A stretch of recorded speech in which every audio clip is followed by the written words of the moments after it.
back to WagerTalk.com. I'm Marco D'Angelo, joined in studio today with Preston, the Sports Cheetah. We're going to be taking a look at college football handicapping as we continue to get you ready for the upcoming season. Preston, the landscape of college football, has changed over the last several years. I mean, you go back a decade and it was, you want to look at, strong running games and good defense. Yeah. And now we're looking at, going to the, read option, spread up, with everything going with the offensive side of the football. For you as a handicapper, and I know that you put a ton of work in prepping prior to the season when you do the Cheetah Guide, what are you looking at when you're looking at returning starters? Are you putting an emphasis more on offense now than defense? No, not necessarily. I mean, there is to an extent, like quarterback's obviously the most important position. So in general, the offense is going to be worth a little more than defense.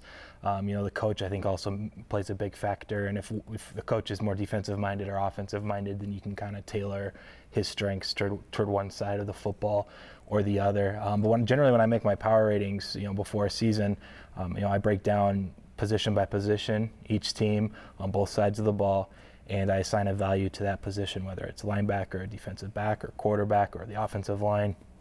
The values kind of changed. For example, I think obviously the quarterback's the most important position. After that, I think it's the offensive line, actually.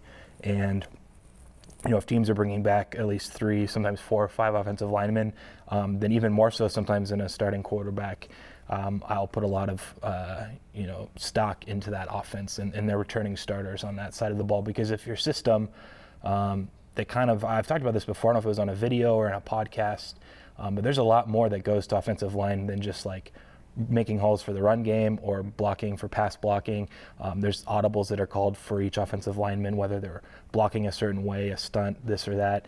And if they're used to that chemistry and they've all played together for a season, or most of them have at least, you kind of get past that. And some of those athletic guys at running back and receiver that make plays for you, that you kind of just fill those into the holes of the offense, and they can make plays a lot more easily. And so I guess at the beginning I said it doesn't really matter. I think there is a little bit of an edge if you have more returning on offense, more so than defense.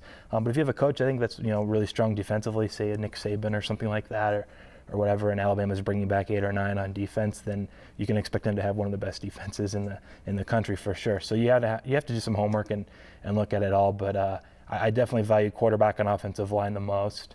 And then after that, linebacking crew or defensive line isn't going to be nearly as valuable. But I guess in general, if you're just starting, this is what I kind of wanted to get at.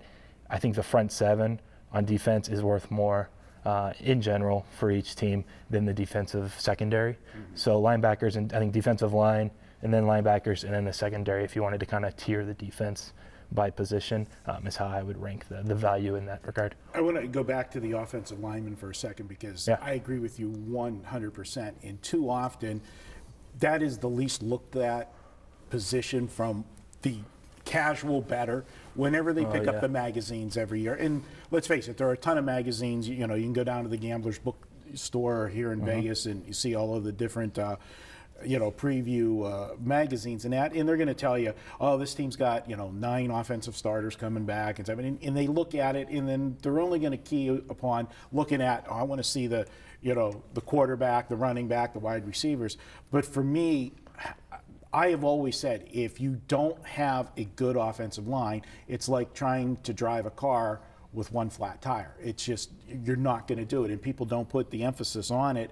And I think that when you get, and like you said, a quarterback is the most important, but a lot of times if you've got a program that has a great offensive system, and they're not bringing back a starting quarterback, but they are bringing back the entire offensive line, that team's going to be farther ahead, in my opinion, than a team returning a quarterback and not the offensive line. Sure. If it's a good, we've seen it so often, and last year with the injuries, especially in a lot of the Big 12 games, where they were losing quarterbacks left and right. It seemed at the end of the season, they were just plugging in other quarterbacks, and it was a process of the system more so. I mean, one guy's got more talent over the other, but you didn't see huge drop-offs like you would see in the past years. Yeah, I guess one general rule of thumb when you're looking at teams last year and their returners, to kind of wrap this up, if let's say you have a quarterback returning with at least 3 offensive linemen,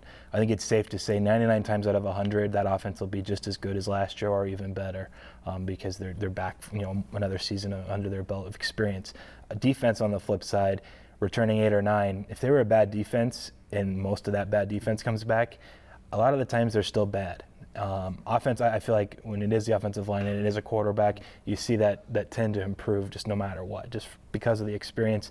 Defense sometimes doesn't go that way.